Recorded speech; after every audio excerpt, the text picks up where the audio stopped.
Welcome, everyone. We're here live with BOW, Brokers, Opens, and Tours Worldwide, and Florida Closing and Escrow with Anthony Bauza and John Iwanu, expert real estate attorneys, here to assist you with current updates regarding COVID, real estate, and real estate marketing news. And as most of you know, Florida Closing and Escrow is located in Sunny Isles, and I believe the only title company located there.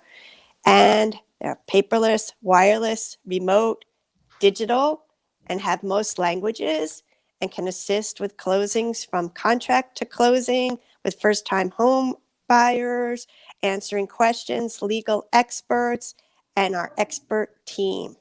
So they conduct closings in the office and as needed, outside the office, mobile, even curbside. Also from buyers out of state and out of country via online notarization. So let's get started with our weekly broadcast. First, any COVID news? I know that there's been a 2 a.m. Cease liquor last call for Miami Beach, and I'm not sure other areas. If you want to update us on any news and any stimulus, COVID, or moratorium on eviction updates. Yeah, definitely. So DeSantis did suspend local COVID emergency orders. He signed a proposal that lawmakers had approved to basically limit the government's ability to impose mask requirements and other social distancing measures. That doesn't go effect until July 1st. And until then, yes, depending on how the different municipalities are seeing things that are going, some are still instilling things like curfews and last calls for alcohol, and that'll definitely depend highly on each different municipality. DeSantis did say he was going to issue some executive orders to try to get that July 1st proposal moved up and get some of those things started before then, but as of yet, nothing has been issued. As far as any moratoriums on evictions, we still have the June 30th date as the last deadline on the national eviction moratorium, which is also the same date for the federal foreclosure and eviction moratorium. There's been no proposed extension yet. As we get closer to that date, there may be possibly, but for now it's set as June 30th. And we're coming up close on the deadline for PPP loan applications. That's May 31st. So at the end of this month will be the last day that a small business can apply for a forgivable business loan. And lastly, the IRS is continuing their Plus Up payment program to ensure that everyone that is entitled to a stimulus receives that stimulus. Once 2020 tax returns are filed, they will analyze to see if you are eligible on a 2020 return. And if you are, they will issue out a check. So that is a weekly program that they're doing. As soon as your tax returns are filed, then they'll get processed and reanalyzed for eligibility. So get your tax returns in. The deadline is actually May 17th this year. It was extended from April 15th. But as soon as the tax returns come in, if you're eligible, that payment will go out to you. Okay, thank you for those updates. And the market continues to be on fire, especially locally where we are in Miami. Sales are booming, and also now condos as well as homes. And I'm going to report some of the highlights. Mark B. Farbstone, the chairman and CEO of Premium Digital Control and Automation, paid $15.83 million for his penthouse in the Ritz-Carlton, Sunny Isles Beach, which translates to $2,505 per square foot. Premium Digital CEO also bought in the Ritz-Carlton a penthouse for $16 million. Capital One board member buys Gulf Storage mansion for $13 million. Payday lender CEOs actually flip a Palm Beach mansion for a $15 million profit within 4 months. Eric and Lara Trump purchase in South Florida. Barstool Sports founder and bought a waterfront home for $14 million in Miami, Morningside. So those are some of the highlights. And if John could add to some good news.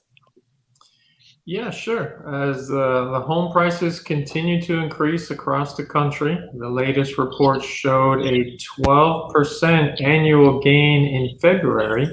That's up from 11.2% in January. It's the 9th straight month of increased prices. The 12% home price gain is the highest recorded increase since February of 2006. That's 15 years ago. The 10-city composite annual increase came in at 11.7%, up from 10.9% the previous month. And the 20-city composite posted 11.9% year-over-year gain, up from 11.1% in the previous month. So Florida is definitely a red hot market. There's also different areas as well. Phoenix, San Diego, and Seattle all reported the highest year-over-year home price gains among the 20 cities in February, with Phoenix leading the way at 17.4% increase from January 2020.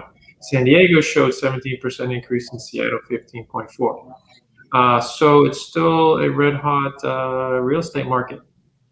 Correct. And we're here to help you again as needed, answering any questions and assisting you through the title and closing process.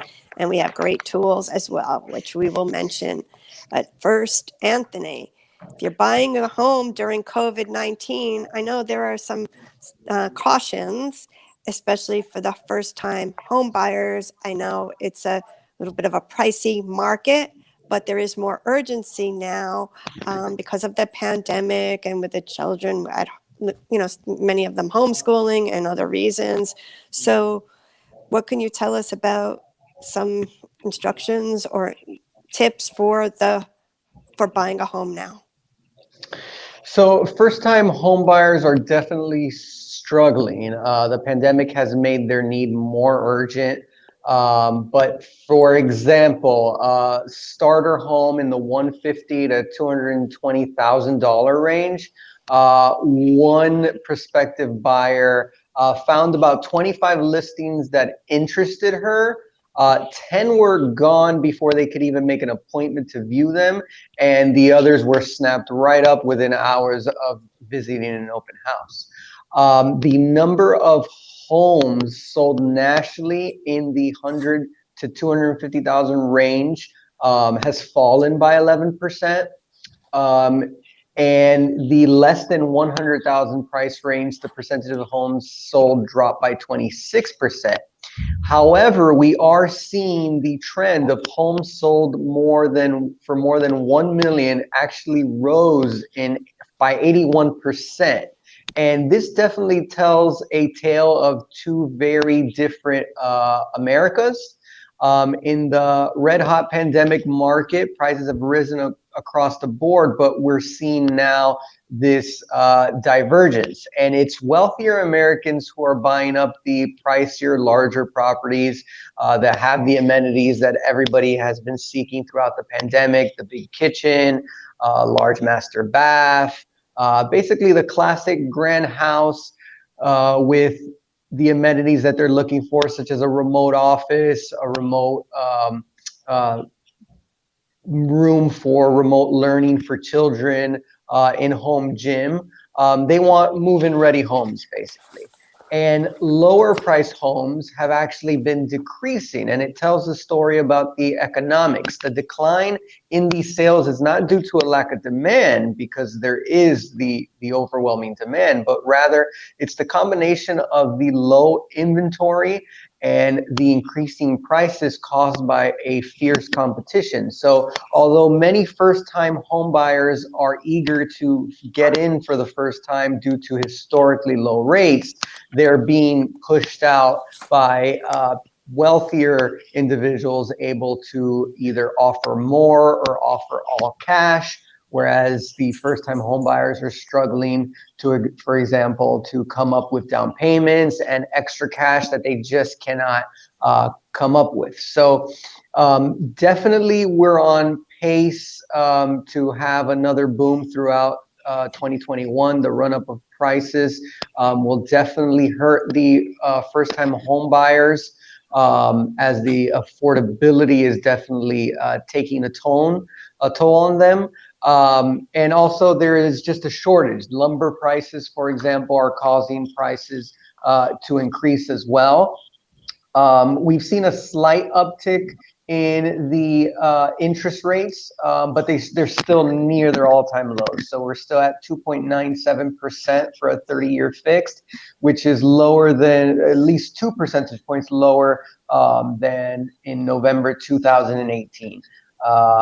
So the rates are more for strong buyers with strong credit scores that are able to put in large down payments. So traditional buyers are effectively getting squeezed out. But this shouldn't last forever. The rates still should be able to stay at a relatively low rates, and we still hopefully should see the supply eventually coming back up to meet this demand. And there is a first-time home buyer credit that we're still waiting for the details on, which should significantly help these first-time home buyers. Right, that's what I was going to ask you.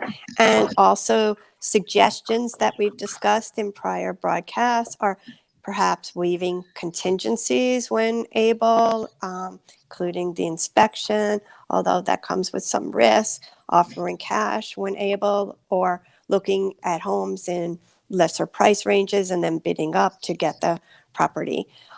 In fact, quite interestingly enough, I met with a friend that's actually just looking for a rental. Will probably turn into a buyer, but is moving down from New York and was looking in the townhomes in Emerald Hills, and a rental alone, his agent told him, had 100 calls in one day, and he was not able to accommodate all the showings for it. So he actually scheduled a open house just for the renters, and it got out of control. One of the renters was so anxious to rent it. It was listed for $2,800. They offered $3,200 and said they would even go to $3,400 just because they wanted the property so badly. So things are crazy, even with the renters. And as we know, there have been bidding wars for buyers as well. So be prepared. Make sure you get approval if you're not paying cash. And we'll get into some other tips in a few minutes. Our next question, though, is nearly a third of the millennials said they would buy a property sight unseen. Is that worth the risk? John? Right. So with the low inventory, buyers are coming up with ideas to purchase these homes. The millennials are a big portion of that buying contingency. And yeah, nearly a third of them would buy a house that they have not seen in person, sight unseen. So obviously there can be big differences between what you see in a photo and then what a house actually looks like in person. People who buy after having seen only photos might be disappointed by the size and the layout or color or feel of the home. So what they can do is they can make the offer, but when they do sight unseen, it's definitely risky. So they have to have those contingencies you were talking about, Cindy. Don't waive those for sight unseen purchases. Definitely keep the inspection period contingency in there. Also the appraisal contingency in there.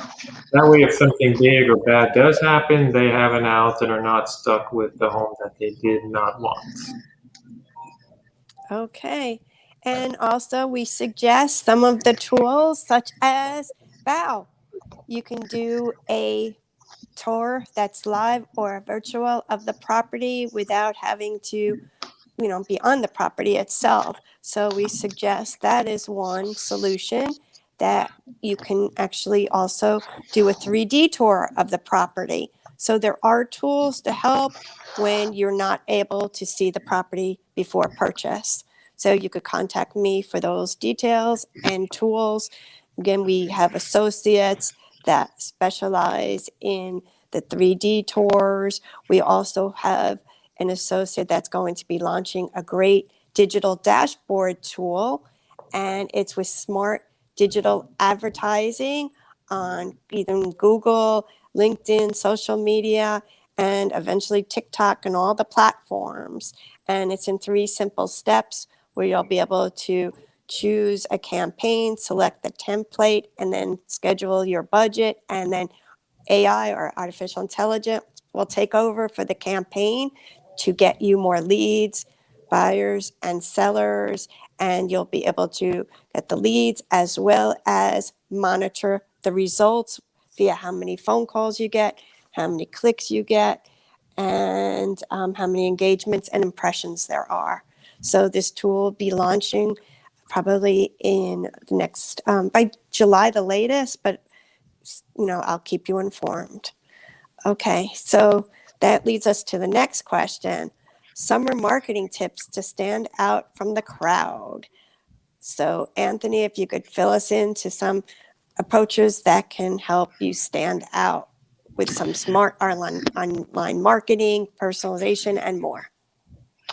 Right. So with listings at an all-time low, there's recent news reports that there's more agents and brokers than there are homes for sale across the country, and it's not surprising. So in order to stand out in a crowded field, cutting through all the digital noise and presenting your brand strongly and consistently across the internet is important more than ever to be able to compete and stay relevant and be successful.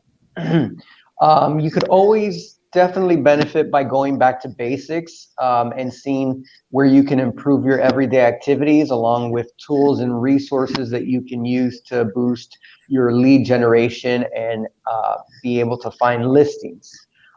Definitely focus in on what sets you apart. Identifying and highlighting your strengths and specialties can help you stand out from a crowd. If you specialize, for example, in a specific type of home, such as condos or investment properties, or with even a specific kind of clients, such as first-time buyers or vacation home buyers, make sure that all your marketing materials feature those specific skills and qualities that consumers may be searching for online. Next, you want to be able to take control of your online presence and be consistent throughout. For example, Realtor.com alone draws approximately 90 million unique users across its platforms each month. So definitely go into Realtor.com, for example, and claim your free agent profile. You could go in there, make sure that it's current, make sure that it does reflect those qualities about you and your business. Now would also be a time to refresh your headshot, even make an introductory video to add to your profile. Basically what you want is consistency. So you could go on the internet, go on Google, search your name, and see what comes up, and then make sure you go into those search results. And if it's something that you could go in, to a website or your social media, make sure that it's all updated and it's all consistent through each. Along with that, you want to expand your brand to target serious buyers and sellers. So if you're expending all this effort into building this brand, you want to make sure that it gets in front of the right audience. So targeted ads are a way to do this. You could do so on sites where buyers are specifically going to go to, for example, Realtor.com, Redfin, all those sites where you, for example, as someone that doesn't know and is going to be looking for a house, what they're going to be looking for. And make sure that you have targeted ads through there. Also, social media is always a great place. Facebook, Instagram, they also offer targeted advertising, and they can get very specific to the audience that you're trying to reach. So definitely look into that. Also sharing your knowledge. So you can provide your excellent customer service, but you don't want your clients to think that you're just limited to helping them buy or sell. You want to create customers for life. So what you could do is not only ensure that they have a smooth transaction, but ensure that they know that you can offer more than just transactional help. You could connect them with other professionals in the field, such as lenders, title companies, movers, contractors, and that will help show the value or the added value that you can give to a client. And last but not least, definitely stay connected. You could join many communities online, the various social media websites, Facebook, Instagram, Twitter, TikTok is another one that's very popular now, and agents are having success with short videos, but staying engaged, trying to use all the available resources at your disposal, the ones that Cindy offers as well, the live tours, all of that will definitely help, and it'll definitely help you to stand out from the crowd. Correct. You definitely need to be up on the right tools and have the right team, and that will help you throughout the process. So thank you. And we have one more question to John. 3 ways to boost buyers' confidence in a hot seller's market.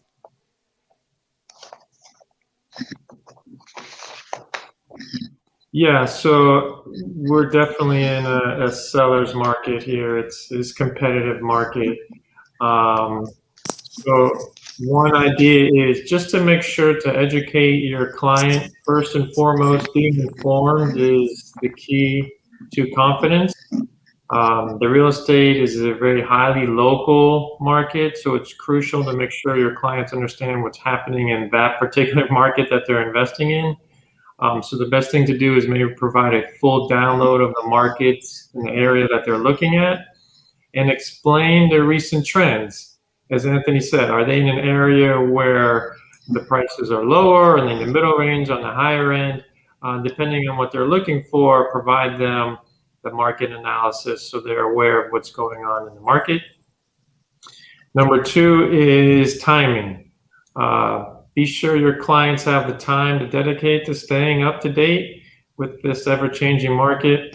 As homes sell faster than ever with multiple offers, your clients need to be available to attend the showings and be prepared with their finances as soon as the home lists. What I heard, not as crazy as the 100 showings for the rental, but I heard of 25 offers on one single-family home listing. So, now these are offers. These aren't showings. These are actual contractual offers. So crazy numbers, but if you're actually able to, you and your client are able to move fast, if you can get in there, let's say first, and then if your client is happy with the property and you want to make an offer at the asking price, if you can have the contract ready or sent to the listing agent within minutes, we're not talking days, within minutes, maybe the listing agent will present it to the seller. The seller says, okay, I wanted the asking price. They're willing to buy at the asking price. Okay, let's sign it.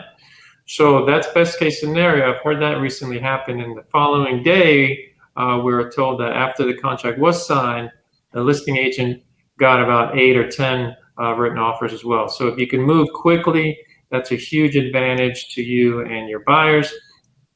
And number 3 is get pre-qualified for a loan. Obviously, cash is king, and if you can have a buyer buy cash, that's great. But if not, if they're going to get a loan, get a pre-qualification for the loan, and that does 2 things. Number 1, it lets the buyer know what they can and cannot afford, and number 2, you can attach it to your offer, and then it makes the offer stronger. And if you're a seller and you have 2 competing offers and one has a pre-approval and one doesn't, obviously the one with the pre-approval is going to look stronger. So this is a competitive market. What realtors can do is continue to speak with your buyers, encourage them, be patient with them, and tell them to be patient and trust the process, and then that'll go a long way to making it. Yeah, I know people are putting in multiple offers, and I know also one put in a contingency that the home, if the sale wouldn't go through until the seller found a home. So that's also an interesting contingency that could be added.